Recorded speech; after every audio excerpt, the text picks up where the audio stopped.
어느 교회에서 인천 앞바다에 있는 작은 섬으로 수양회를 갔습니다. 그런데 그날따라 바다의 안개가 자욱하고 바람이 많이 불었는데 2시간이면 갈 수 있는 섬을 3시간이 지나서 간신히 도착하게 되었습니다. 그런데 나중에 알고 보게 되니까 이 바람과 안개 때문에 그 길을 잃어서 큰일 날 뻔했습니다. 이때 잘못했으면 그 배가 북한으로 갈 수 있었다고 합니다. 근데 문제는 뭐냐면요, 배 탄 사람들은 그것을 몰랐었던 거예요. 배 탄 사람들은 마냥 즐거워하고 섬에서 그 순회를 한다는 그 설레임만 가지고서 즐거워했었어요. 이게 자칫 잘못하면 지금 위험한 상황에서 북한으로 갈지도 모르는 상황임을 전혀 알지 못했었던 것이죠. 우리 인생이 그러합니다. 나도 모르는 사이에 그렇게 위험이 비켜갈 수도 있을 수 있고 반대로 행운이 찾아올 수도 있습니다. 오늘 본문을 보게 되게 되면 예수님께서 그 제자들이 배를 타고서 바다를 향해 하다가 풍랑을 만나는 이야기가 기록되고 있습니다. 그 24절 말씀을 보게 되면 그렇게 기록하고 있습니다. 그 바람이 거슬려서 그 물결로 말미암아서 고난을 당하더라. 이는 무슨 얘기냐면 지금 배가 동쪽으로 가려고 하고 있는데 정면에서 맞바람, 동쪽에서 강한 바람이 불어오게 되어졌는데 얼마나 강한 바람이었었냐면 그 배의 그 밑을 강하게 쳐가지고서 앞으로 나가야 되는데 앞으로 나가지 못하고 오히려 자꾸 뒤로 밀리면서 위험한 상황에 빠지게 되는 현상을 지금 24절에서는 그 바람이 거스름으로 물결로 말미암아서 그렇게 고난을 당한다라고 기록하고 있습니다. 앞으로 가야 되는데 생각지 못하게 예상치 못하게 정면에서 강한 바람이 불어와요. 내가 수풍이 불어와가지고서 복잡하는 곳으로서 오히려 바람이 불어주면 얼마나 고맙겠어요. 그런데 반대로 정면에서 강하게 바람이 불어와가지고서 앞으로 절대 못 나가게 얼마나 강하게 불어오는지 그 뱃머리가 흔들리면서 앞으로 나가지는 못하는 거예요. 그러면서 뺑뺑뺑뺑뺑 돈이 얼마나 무섭고 황당했겠습니까? 살다 보게 되면 우리가 이런 낭패를 당하는 경우가 있죠. 난 앞으로 가고 싶은데 오히려 앞으로 나가지 못하고 점점 내 삶은 뒷걸음질 쳐지는 여러 가지 환경이라든지 나를 둘러싸고 에워싸이는 모든 조건들이 오히려 내 삶을 불리하게 그렇게 만드는 경우를 우리는 가끔 경험할 수가 있습니다. 예전에 어떤 사람이 찾아와서 상담을 한 적이 있습니다. 그분은 얼마나 자기의 삶이 답답한지 눈물을 참아내면서 숨을 몰아쉬면서 자기의 이야기를 했습니다. 그분 남편은 작은 그 학원을 운영하고 있었습니다. 원래 회사를 잘 다니던 그분이 건강이 나빠가지고서 다니던 회사를 그만둘 수밖에 없었어요. 건강이 나쁘다고 해서 그가 마냥 손을 놓을 수 있는 형편 아니었습니다. 가정을 꾸려가야 하는 가장의 입장으로서는 뭔가를 해야 됐었어요. 그래서 그가 생각한 것이 뭐였었냐면은 작은 학원을 차렸었어요. 그래서 작은 학원을 차리면서 정말 아픈 몸을 이끌고서 건강치 못한 몸을 이끌고서 살기 위해서 굉장히 몸부림을 쳤어요. 원생들을 모으는 데에 수월했겠어요? 그렇지 않아요. 아주 악착같이 아이들을 찾아다니면서 또 교문에서 아이들에게 전단지를 나눠주면서 그런 방법으로 그렇게 원생 하나를 모집하게 되어줬습니다. 그래서 이제는 조금만 더 하면 안정적이겠다라고 생각을 했는데 덜컥 전혀 생각지 못하게 거기서 얼마 떨어지지 않는 곳에 더 크고 더 좋은 시설의 학원이 생겼어요. 특별히 아주 명문 학원에서 이름을 날리는 그런 선생님들을 스카우트해가지고서 현수막으로 붙여놨어요. 명강사, 명강의. 순식간에 그렇게 어렵게 모았던 원생들이 하나 둘 그 학원으로 빠져나가기 시작합니다. 안타까운 상황이죠. 건강도 잃어버린 그가 어떻게 모은 원생들인데 더 좋은 학원이 더 큰 학원이 생기자 그것으로 하나하나 빠져나가게 될 때에 이분은 얼마나 안타까웠겠어요. 건강도 점점 나빠지고 어떻게 살아가야 되는지 암담한 상황 속에서 상담을 한 적이 있습니다. 오늘 본문에 나오는 바람이 거스르는 상황에 바로 그러한 삶의 상황이 거칩니다. 앞으로 나가도요, 아직 한참을 더 가야 되는데 앞으로 나가기는커녕 오히려 자꾸 예상치 못한 삶의 어려움이 찾아옵니다. 곤란이 찾아옵니다. 내가 해결할 수 있는 문제는 곤란한 것이 아니에요. 내가 해결할 수 없는, 내 힘이 미치지 못한, 어찌할 수 없는 문제들이 자꾸 맞바람처럼 내 삶을 그렇게 앞으로 나가지 못하고 오히려 뒷걸음질 치게 만드는 삶의 상황이 본문의 상황인 것입니다. 살다 보게 되게 되면요, 우리는 이러한 삶의 경험들을 할 수가 있습니다. 마음 먹은 대로, 내가 계획한 대로, 내가 생각한 대로 사라진다고 하면은요, 얼마나 기쁘고 인생이 쉽겠습니까? 근데 우리 인생은요, 전혀 내가 생각하지 못한 어려움이, 내가 계산해 놓지 못했던 것들이 터져가지고서 우리를 자꾸 더 힘들게 하고 낙심하게 하는 일들이 참 많지 않습니까? 바다를 건너던 예수님의 제자들에게도 이 어려움의 낭패의 바람이 찾아왔습니다. 이 바람은요, 그 도끼가 내리치는 것처럼 그 하늘에서 갑자기 급하고 강하게 바다로 내리꽂는 바람이었습니다. 그 산을 타고 오다가 산에서 갑자기 밑으로 이 산 그를 따라서 하강하면서 강하게 내려치는 바람입니다. 근데 우리가 잘 아는 것처럼 예수님의 제자들은 바다에서 어릴 때부터 잔뼈가 굵은 바다의 베테랑들입니다. 그러나 바다의 베테랑인 이들도 이 바람 앞에서는 속수무책이었습니다. 전문가가 참 많아요. 어떤 사람은 엔지니어로서의, 어떤 사람은 설계사로서의 참 전문가는 많습니다.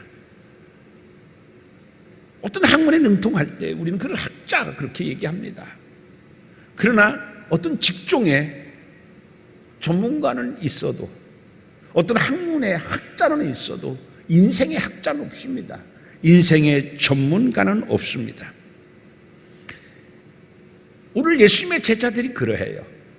바다의 베테랑이지만 인생의 베테랑은 아니에요.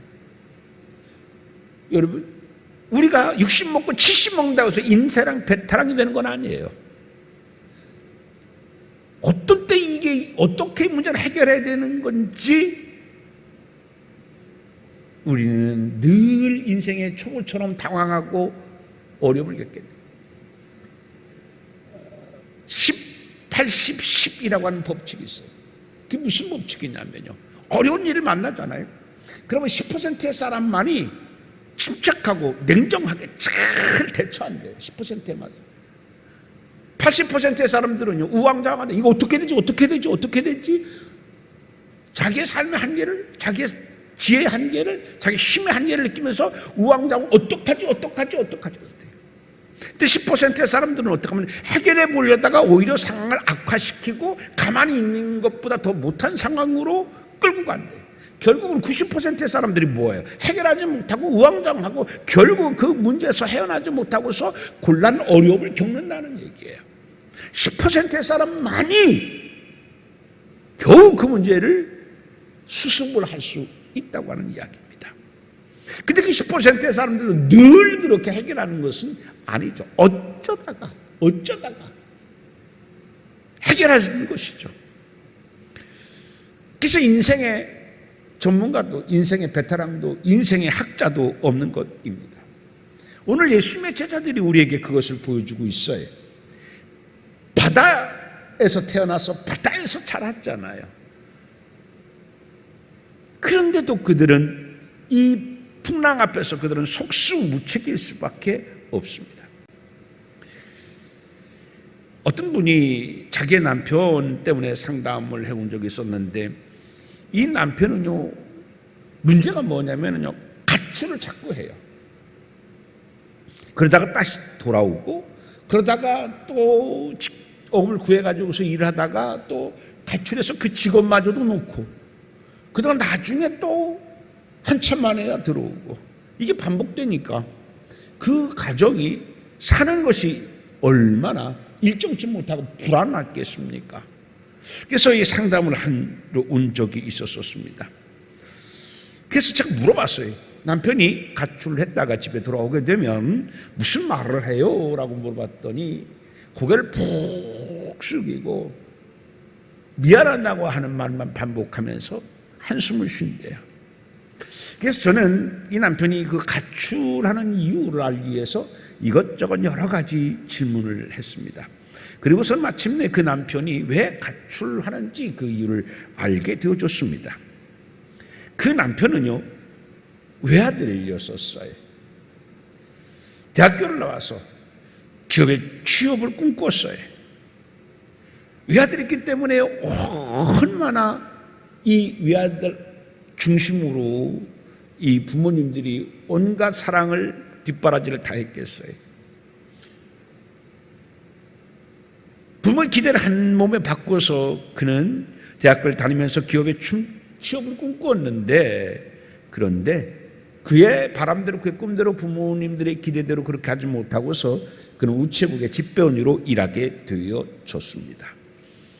그러다가 그 집배원도 몇 년 하지 못하고서 너무 힘들고 또 오토바이를 타고 다니는 것이 위험하고 등등등등 해가지고서 결국에는 몇 년 하다가 그 일을 하지 못하고 공장에서 일을 하게 되어졌는데, 그것도 정규직이 아니라 비정규직으로 일을 하게 되어졌습니다.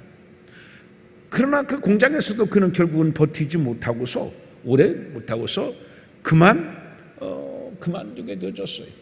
힘드니까 또 가출합니다.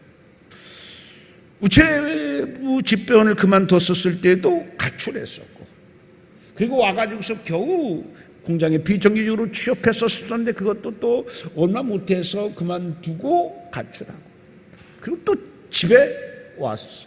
그래서 집에 와가지고서 또 마냥 손 놓을 수만 없으니까 그는 결국 건설 현장에서 일용부 잡부로 일하게 되어졌습니다. 그런 이야기를 나누면서 저는 이 남편이 왜 가출했구나 라고 하는 것을 알 수가 있었습니다. 뭐냐면 삶의 자신감의 결여로 인한 불안감 때문이었다라고 하는 사실인 것입니다. 부모 밑에 살 때는 외아들로서 하고 싶은 대로 다 하고 뒷바라지를 다 해주어서요, 걱정 근심 없었어요. 그리고 대학을 나왔습니다. 쉽게만 세상을 살았어요. 세상이 쉬운 줄 알았어요. 위아들로서 자랐기 때문에 자기가 원하는 건 다 됐었고요. 그렇게 세상이 험하고 또 세상에 만만해 보였던 것이죠. 그런데 막상 나와가지고 취업을 하려고 할 때부터 그는 자기의 그 환상이 깨지기 시작합니다. 세상이라는 것이, 현실이라는 것이, 사회가 무엇인지 그렇게 만만한 것은 아니구나, 그는 깨닫게 되어집니다. 쉽게만 생각했던 세상살이는 그에게는 쉽지가 않았습니다. 꿈꿨던 기업에 취업되신 집배원으로, 그리고 공장의 직원으로, 그리고 공사 현장의 잡부로 그는 점점점 밀려나면서 자신감을 상실했던 것입니다.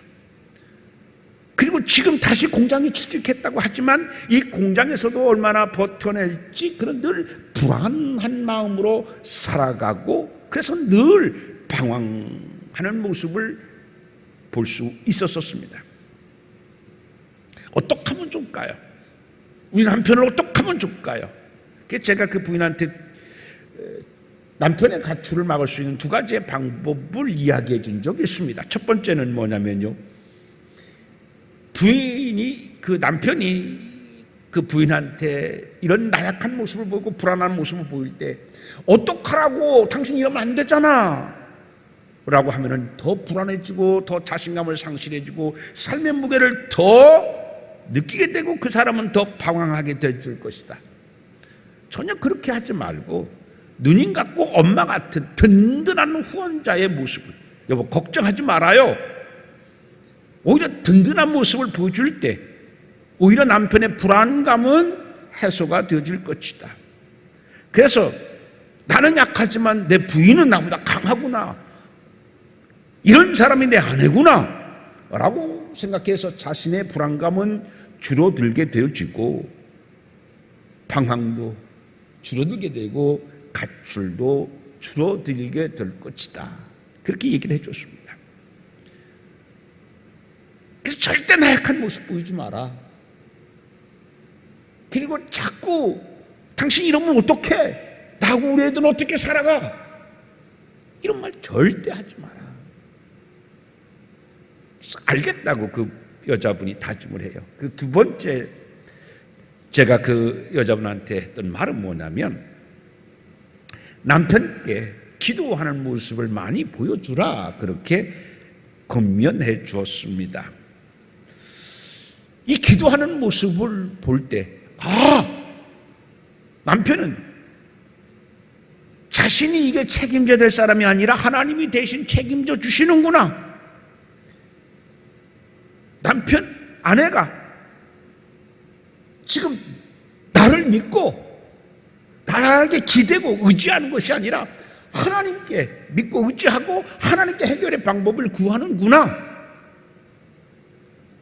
그리고서 아내는 그 하나님께 기도하고 구하고, 그래서 그런지 염려의 상황 속에서도 염려하지 아니하고 의연하게 그 삶의 모습을 보이는구나라고 생각했을 때 남편은 그 불안의 마음도 사라지게 되고 가출도 훨씬 줄어들게 될 것이다 라고 했습니다. 그래서 이 부인이 알겠습니다. 사실 우리가 누구를 책임지겠어요? 때로는 내가 가장으로서 가정을 책임져야 되고 아내를 책임져야 되고 자식들을 책임져야 되는데, 어떨 때는 내가 병들으면요 어떻게 책임져요? 책임지고 싶어도 책임질 수 없잖아요. 그렇잖아요. 우리가 왜 하나님을 믿어요? 내가 만능이면은 사실은 우리 인간이 하나님을 믿을까요? 만능이 못 되잖아요. 내가 내 인생도 책임지지 못하고 가정도 내가 내 힘으로 책임지지 못하는 거예요.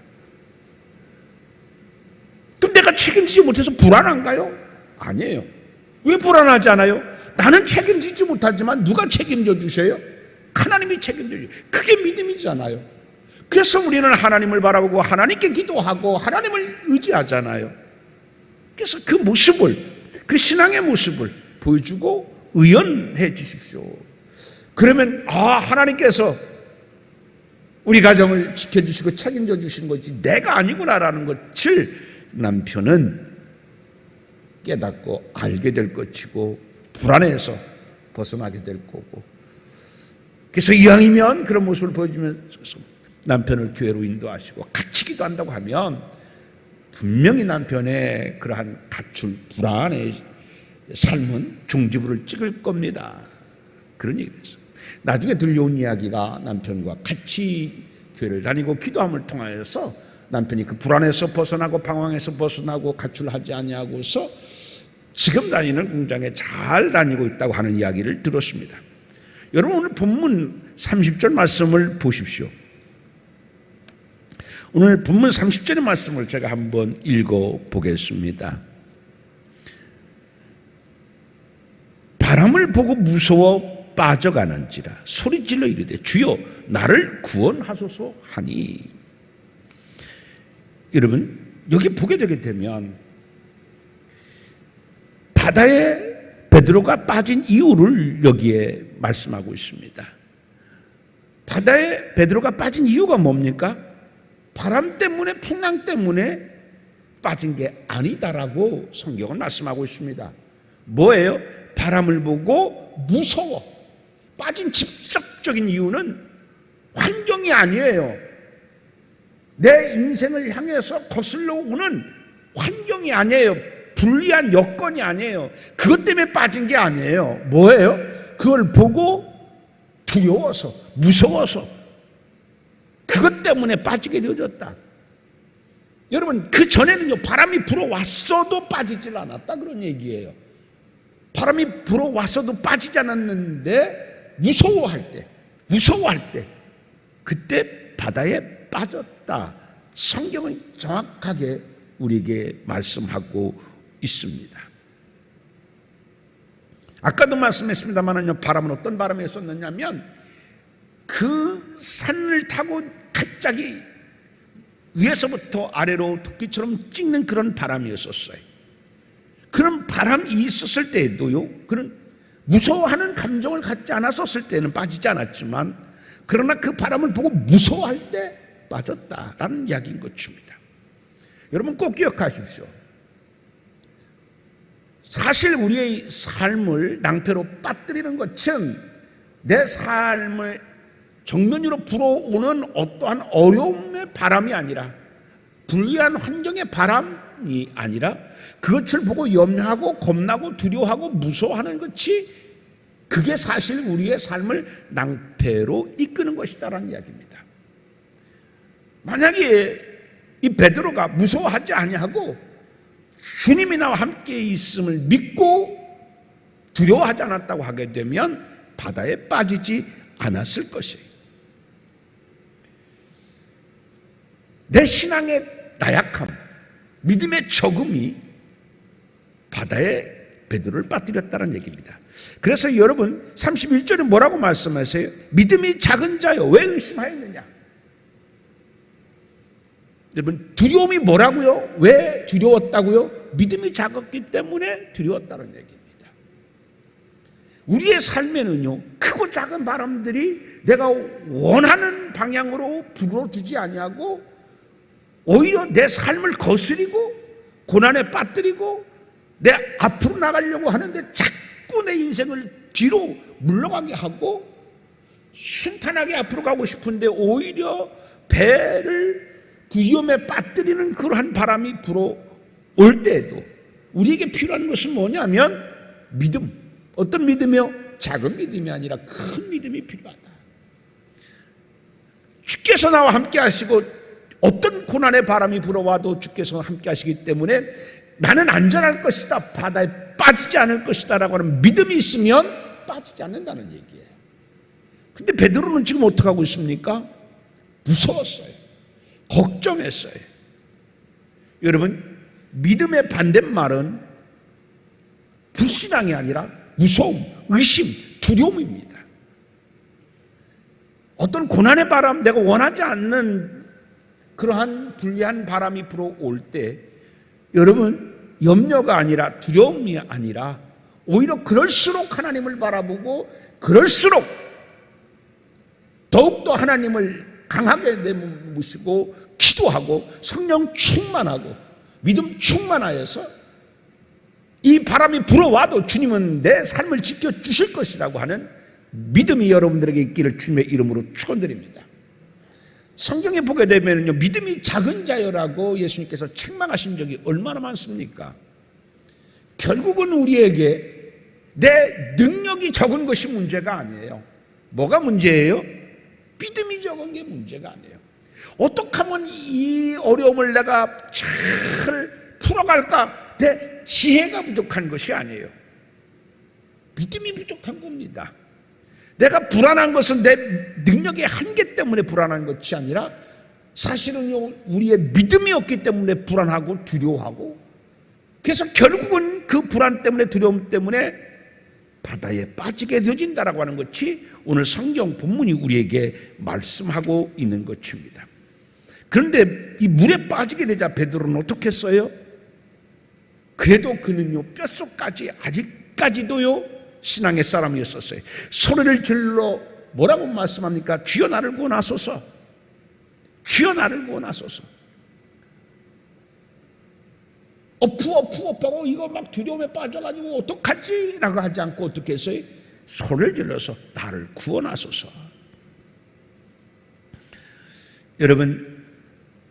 여러분을 구원해 주시고 여러분들의 삶을 붙잡아 주시는 주님이 여러분 옆에 늘 함께 하시는 것을 꼭 기억하시기를 주님의 이름으로 축원드립니다.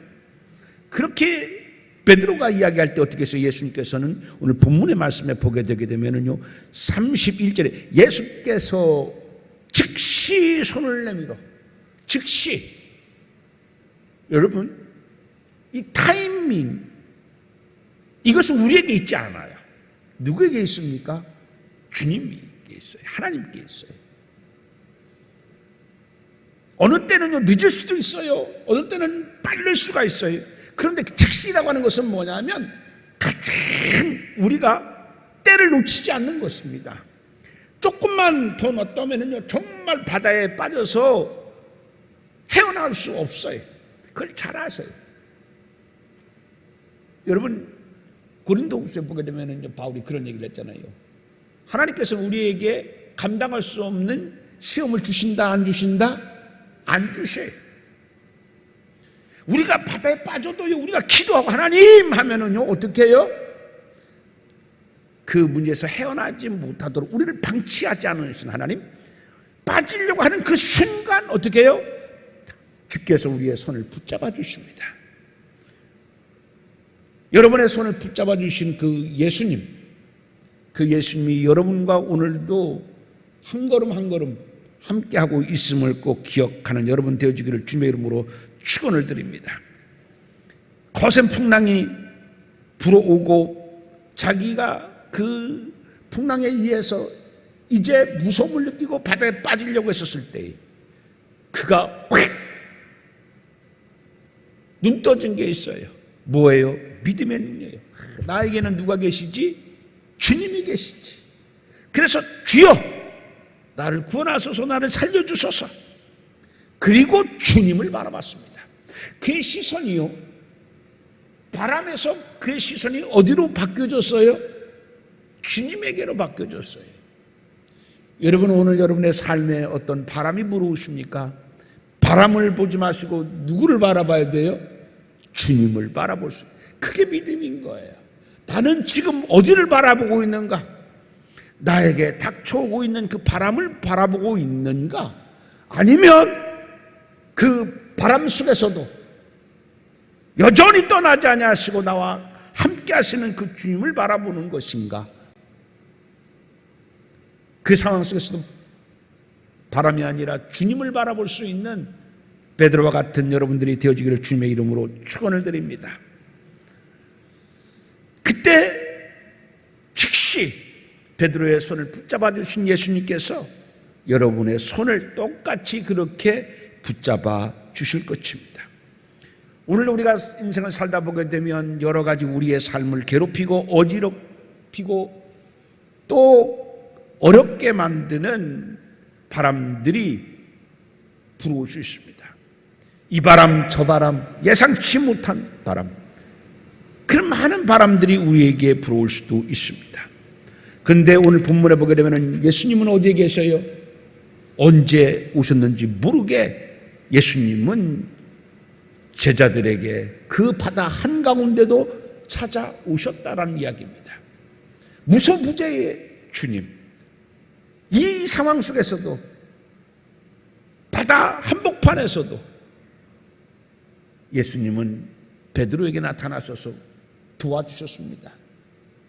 바다 한복판에서 도와주셨던 예수님은요, 여러분이 어디에 어떤 삶에 처했던지 간에 예수님은 그 자리에 여러분과 함께 하시고 믿음의 눈을 크게 뜨고 주님을 바라보고 주여 나를 구원하소서 할 때 예수님께서 즉시 손을 내밀어 여러분을 붙들어 주실 것입니다. 사랑하는 성도 여러분, 그렇기 때문에 여러분들의 삶에 어려운 바람이 불어오더라도 여러분 두려워하지 마시고 오히려 믿음의 눈을 크게 뜨고 주님을 바라봄을 통하여서 주님의 구원을 경험할 수 있는 승리자들 되어지시기를 주님의 이름으로 축원드립니다. 기도합니다. 하나님 아버지, 오늘 본문 말씀을 우리가 마음에 꼭 새겨서 환경에 거센 불리한 바람이 불어오고 내 삶을 어지럽게 하는 바람이 불어온다고 할지라도, 내가 감당할 수 없는 바람이 불어온다고 할지라도 우리가 바람을 보는 것처럼 주님을 바라볼 수 있는 믿음의 사람들 되기를 원합니다. 그리고 바다 한가운데 찾아오셔서 베드로와 함께 하셨던 것처럼 내 삶의 처한 환경에 찾아오셔서 베드로의 손을 붙들어 주신 것처럼 내 손을 붙들어 주실 주님을 경험하기를 원합니다. 믿음의 손을 내밀 때마다 주여 우리의 손을 붙잡아 주시옵시고, 그리하여 베드로의 복된 경험이 우리의 복된 경험이 되게 도와주시옵소서. 살아계신 하나님을 자랑하고 증거하는 우리의 삶이 되게 하여 주옵소서. 예수님 이름으로 기도하옵나이다. 아멘.